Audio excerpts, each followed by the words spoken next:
Bonjour à tous, première journée de ce petit périple rapide à Koh Samui. Je vous emmène avec moi découvrir ce qu'il y a près de ma guest house et dans le coin où je me suis installé. Moi j'ai séjourné au Three Trees ou au 3T, vous savez, comme le groupe de musique. En ce moment c'est 750 la nuit, 750 bahts la nuit. Et c'est même moins cher via Agoda. Vous voyez, donc c'est un petit jardin, c'est sympathique. Je sais pas si vous voyez avec le grand angle au fond, vous avez la petite plage.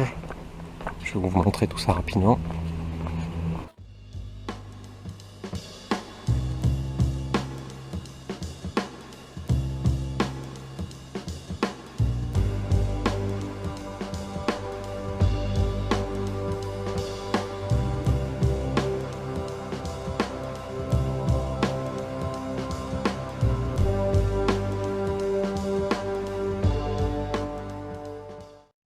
Et alors juste à côté vous avez un temple, mais qui est un petit temple pas inintéressant, puisqu'il est tout rouge. Et c'est pas parce que je l'ai mis en colère, hein, je vous promets. Vous voyez, vous avez le hall d'ordination qui est tout rouge. En Thaïlande vous en avez des tout blancs, et là vous avez un tout rouge. On va rentrer à l'intérieur, on va voir ce que c'est. L'intérieur aussi est tout rouge. Et l'intérieur de ce temple est vraiment très beau. Vous avez effectivement un Bouddha doré, évidemment. Mais ce qui est vraiment beau, c'est tout ce qu'il y a sur les murs. Vous avez des magnifiques reliefs, toujours en rouge.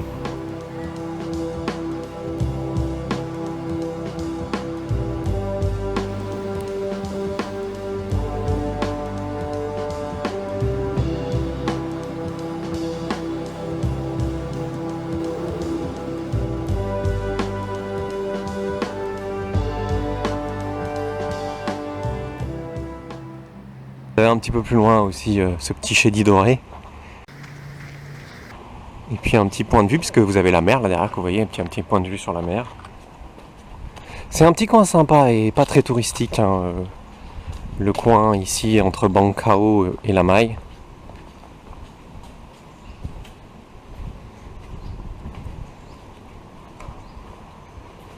Voilà, la vue. Vous pouvez aussi y accéder par la plage à ce temple via le petit escalier qui est là. Pour ceux qui se poseraient la question, hein, il y a des taxis à Koh Samui aussi.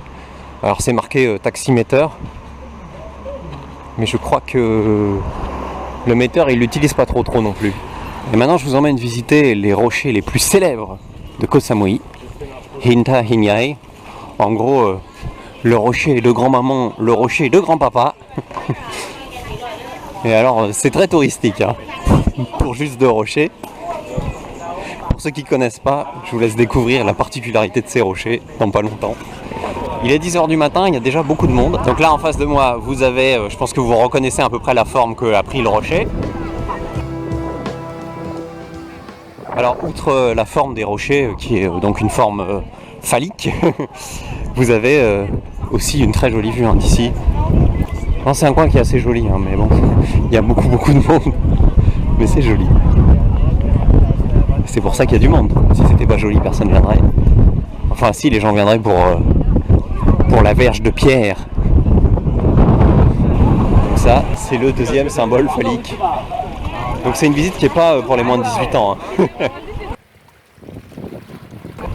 Et donc là-bas derrière, ce que vous voyez, la jolie plage là-bas derrière, c'est la plage de La Mai qui commence. Hinta Hinyai, le rocher de grand-mère et de grand-père. C'est ça. Voilà, je vais essayer de m'approcher de la bite de pierre. Il n'y a pas d'autre mot, hein, je suis désolé, au bout d'un moment, il faut appeler un chat un chat.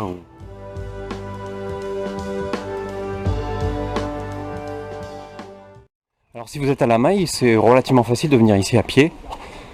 Évidemment encore plus facile en scooter. Par contre si vous venez en scooter, il faudra payer 10 bahts pour garer votre scooter au parking. De l'hôtel que j'ai choisi à pied, c'est vraiment tout près, c'est à une dizaine de minutes. Donc c'est vraiment pratique. Et alors voilà, bon là il y a un peu plus d'eau. Mais en fait vous voyez bien les 2 rochers là sur cette photo. Donc celui que on voit tout le temps en érection, on comprend bien ce que c'est. Et l'autre, il est encore plus ressemblant qu'il en a l'air quand il y a moins d'eau, comme vous le voyez ici sur la photo. Alors pour ceux qui sont un peu intéressés par l'histoire, indépendamment de ce que représentent ces rochers, donc l'histoire, je l'invente pas, elle est marquée ici devant moi, hein, c'est qu'un vieux couple de la province de Nakhon Si Thammarat avait un fils, et ils ont à un moment estimé qu'il était en âge de se marier, et ils ont décidé d'aller par la mer en bateau à Prachuap Khiri Khan. Sauf que malheureusement leur bateau a été pris dans la tempête, ils sont tombés à la mer et ils ont été incapables de rejoindre le rivage, et donc ils sont morts dans la mer, et donc la légende veut qu'ils aient été transformés en rochers, et donc les voilà en rocher. Bon, j'ai été médisant ici comme à peu près partout dans les lieux touristiques. Vous avez des groupes entiers, souvent de Chinois, il faut bien le reconnaître, qui débarquent. Et quand les groupes sont plus là, vous voyez, il y a quand même sensiblement beaucoup moins de monde. Alors il y a des gens qui font des photos plus ou moins vulgaires, on va dire, avec cette fameuse bite de pierre. Comme là, la dame qui ouvrait grand la bouche. Mais bon, chacun fait ce qu'il veut. Vous avez les fameux rochers ici. Et puis si vous passez par là, alors c'est pas les toilettes que je vais vous montrer, même si c'est aussi le chemin pour aller aux toilettes. Mais vous avez un point de vue de Lamai, logiquement. Sauf qu'évidemment, tout se monnaie maintenant. Donc ça coûte 10 bahts.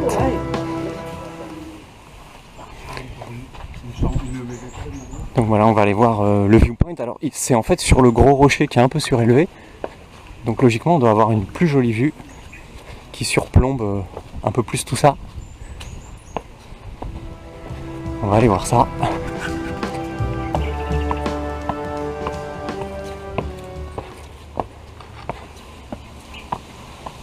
Vous voyez là, on est déjà plus haut. C'est déjà un peu une vue d'un peu plus haut par ici. Et donc le fameux point de vue, c'est ici.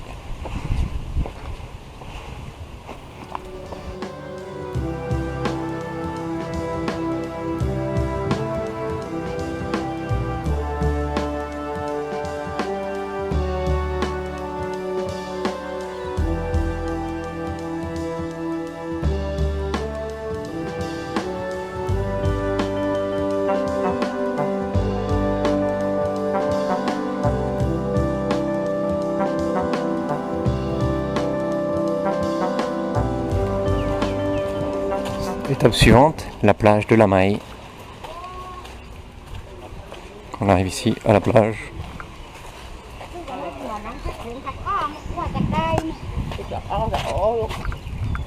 C'est une des deux plages les plus touristiques de Koh Samui, avec évidemment Chaweng.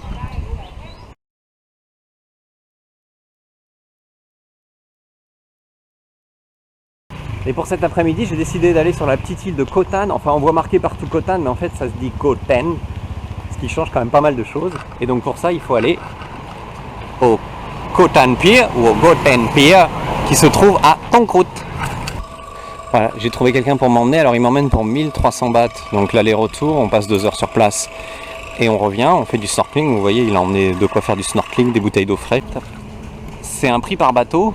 Donc du coup, plus vous êtes de monde, plus c'est intéressant évidemment. Alors dans le forfait que vous prenez quand vous venez ici directement à l'embarcadère, vous avez l'aller et le retour en bateau bien évidemment. Ils vous fournissent aussi tuba et masque pour le snorkeling.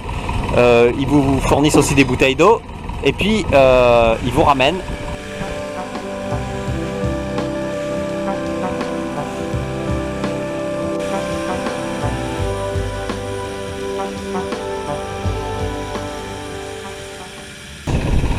Voilà, donc là on est en train d'arriver, en fait on va s'amarrer et puis on va pouvoir se jeter à l'eau pour aller faire du snorkeling et observer les poissons.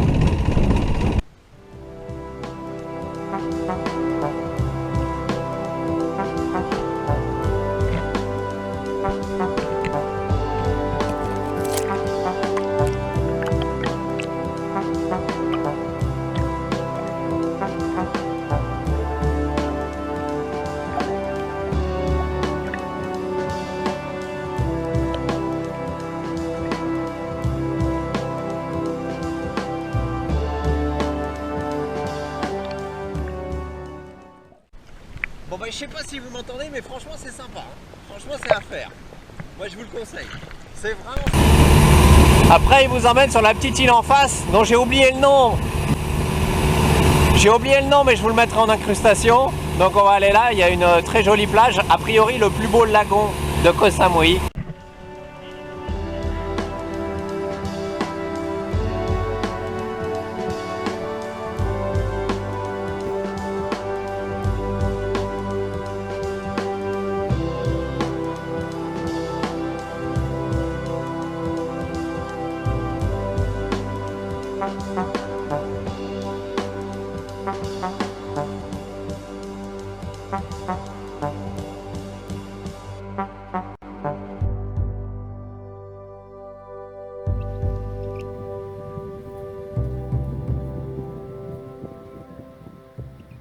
Comme vous avez pu le voir dans la vidéo, vous pouvez venir par vos propres moyens jusqu'à Tongkrot et puis de là embaucher un bateau. Je vous ai donné les tarifs et donc je vous ai montré ce qu'on fait si on embauche un bateau.